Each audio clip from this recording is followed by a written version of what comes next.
You know, I hear from so many people that they're stuck in their 9-to-5 job. But I will tell you, that notion that you're stuck in a 9-to-5 job is simply just a destructive, harmful, and self-sabotaging belief that too many people are telling themselves. In fact, it's not only a harmful belief, it's a lie. And perhaps you're telling this to yourself as well. And the more you continue to tell yourself this lie over and over again, the more real and lasting it will become.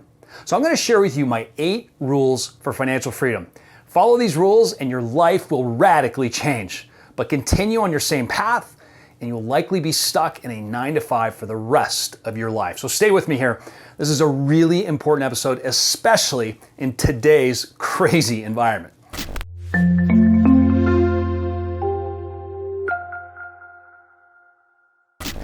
So welcome to another episode of Wired for Wealth, guiding you to achieve lasting financial freedom and peace of mind.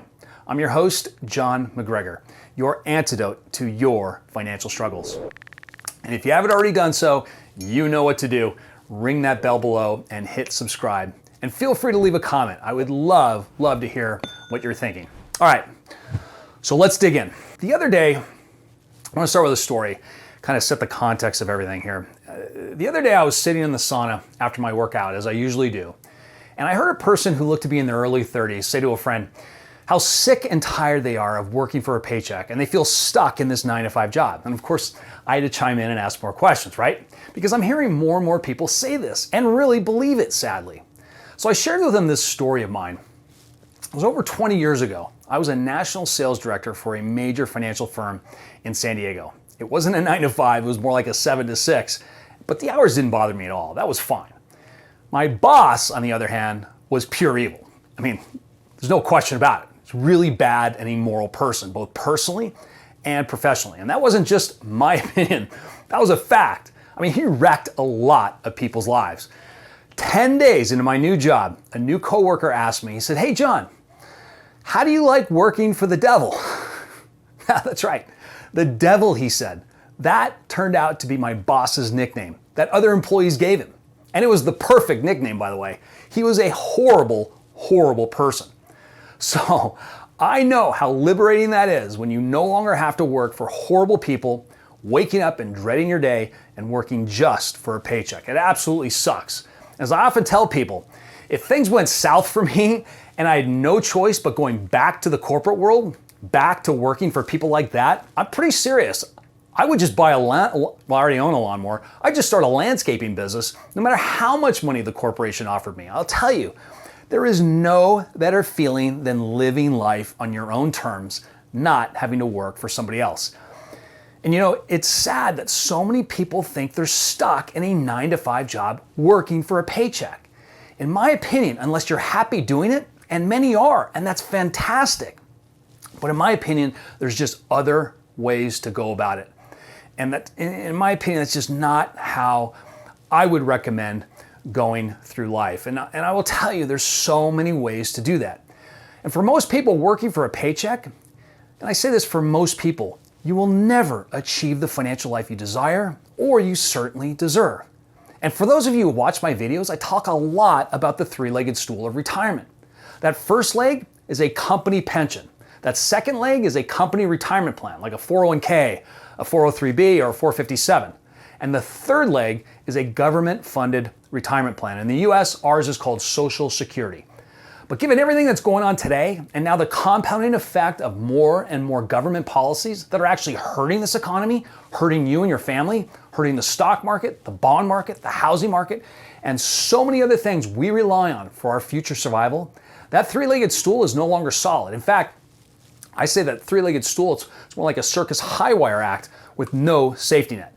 And relying on that 3-legged stool for your future, it's like depending on sand to hold your house up. It's not stable or reliable. You need another plan. And now our government is making matters worse by raising taxes on everyone and throwing more gasoline on this inflation fire with an insane amount of even more and more spending. And my outlook for the future is not good, and a lot of other people feel the exact same way. This new Inflation Reduction Act that just passed is an absolute scam. I'm telling you, it's a scam. And I love the names they put on these new bills, right? When you hear something called the Inflation Reduction Act, That should set up an immediate red flag that it's actually the opposite of what it really is. On top of the higher taxes, which will hit everyone, not just the rich, this will hit the middle class the hardest. They're also adding 87,000, that's right, 87,000 new IRS agents to go out in the communities and squeeze us for even more of our hard-earned dollars. I'm telling you folks, this is the beginning of communism, and it's just getting started. And it's gonna get worse, I'm telling you. I wanna say on a side note, let me just say this, before you vote, you really need to know who you're voting for. You need to stop voting for those who say they'll work for you, or I've got your back, or I'm gonna give you free stuff. You need to start voting for policies and not personalities. You gotta take your feelings out of your voting decisions and vote for the people who don't make you feel good, but for those who do good. And there's a huge difference between feeling good and doing good. And too many politicians now are selling us on all this feel-good stuff that doesn't do good. In fact, it's extremely harmful to all of us. And right now, this administration is doing harm, a lot of harm, and I will tell you, it is intentional. And I'm gonna share more on that in future episodes. Because that three-legged stool that so many people are banking on is quickly sinking in quicksand, and this administration is cheering it on. All right, so I wanna get to the 8 things. The 8 things that I highly recommend you embrace now. Not tomorrow, but starting right now. Time is not on your side, as the clock is always ticking. And the sooner you start, the sooner you will start living the life you not only desire, but you deserve. All right, so here's the list. Number 1, you got to set your life goals and create a plan for your future. You have to. Without a plan, you're just hoping everything will work out. But hope is not a plan. And in all the years I've been working with thousands of individuals, too many people believe hope is their retirement plan. And it's extremely dangerous. Number 2, you've got to set up a monthly budget and track your spending. And I know people hate that word budget. It's like it's the equivalent of diet, right? But it is a must. Remember, once you set it up and get over that hurdle, it's fairly easy to maintain it. It just takes a little time setting it up, but you have to do that. You have to. If it's a priority, you must do this. If your financial future is a priority, which I hope it is, you must set up a budget and monitor your spending. You really need to take some time and analyze where all your money is going and how much you could be saving. I guarantee you, in every situation that I've worked with, I have found hundreds, if not thousands of dollars that people are wasting every single month, and most of the time they didn't even know it. All right, number 3, you must pay yourself first. Your goal should be to put away automatically 20% of your take-home pay every single payday. Automatically.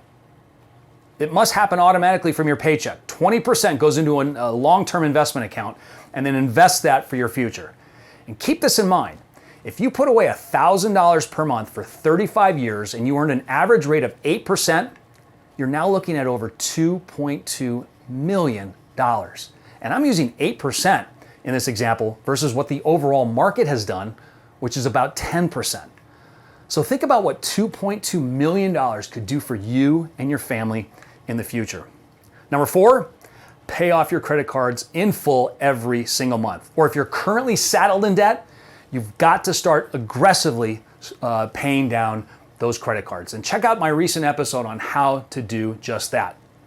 All right, number 5, watch your credit score. Your goal is to get this as high as possible, and this will make your life so much easier. Number 6, analyze how you're spending your day and with whom. If you don't have a daily game plan from the time you start your day, I'm telling you, you are likely winging it throughout life. And as I always say, win your morning, win your day. And I also want you to think about the people you are spending time with. Are these people helping you or supporting you to achieve your life goals? Are they the best influences for you to be around? It's a good question for you to start analyzing. Who are you hanging around with? Number 7 is you've got to get educated on financial issues. This is so easy to do, especially today. There's podcasts, YouTube videos, books, or whatever it is. You know, on a side note, I'm in the gym about almost every day for about 2 hours, plus my driving time, whether it's to the gym or other places. And I don't listen to music. I don't need music. The idea that you need music to work out, again, that's just another self-sabotaging, destructive belief. I'm always listening to educational content. I estimate that I'm reading the equivalent of 2 books every single week. So start off and pick one podcast and build from there. This alone could be a huge game changer in your life. All right, lastly, number 8, create additional source of income. I mean, there are so many ways to do that. You know as well as I do, you can generate cash flow on the side fairly easy today, very easy today. Remember when I mentioned the $1,000 per month that could grow to $2.2 million? That should be your initial monthly goal with a side hustle, $1,000 per month. What is that, roughly 35 bucks a day, right? You can do it. And there's all kinds of ways you can do that. So I'll wrap up there, and I hope that helps. If anything, I just hope this opens your eyes to a new set of possibilities and inspires you to get started today. Because I'm telling you, there is no way out from your 9-to-5 job if you don't. And don't forget, I got a ton of resources on my website that you can download for free that'll help you start your journey to financial freedom and peace of mind immediately. And also, I would be remiss if I didn't mention my latest money masterclass. It's here where we get to the core reasons of why you're struggling financially, the barriers that are holding you back, and then I offer actionable steps that you can take immediately to get you moving in the right direction. It's definitely worth an hour of your time, and you can find it on my website and watch it at any time. It really will open your eyes to what's going on and then a solution that you can embrace and get you going forward. So I'll wrap up there and love to hear a comment from you. And don't forget to hit subscribe. We'll see you in the next episode. Upward and onward. Take care. Bye-bye.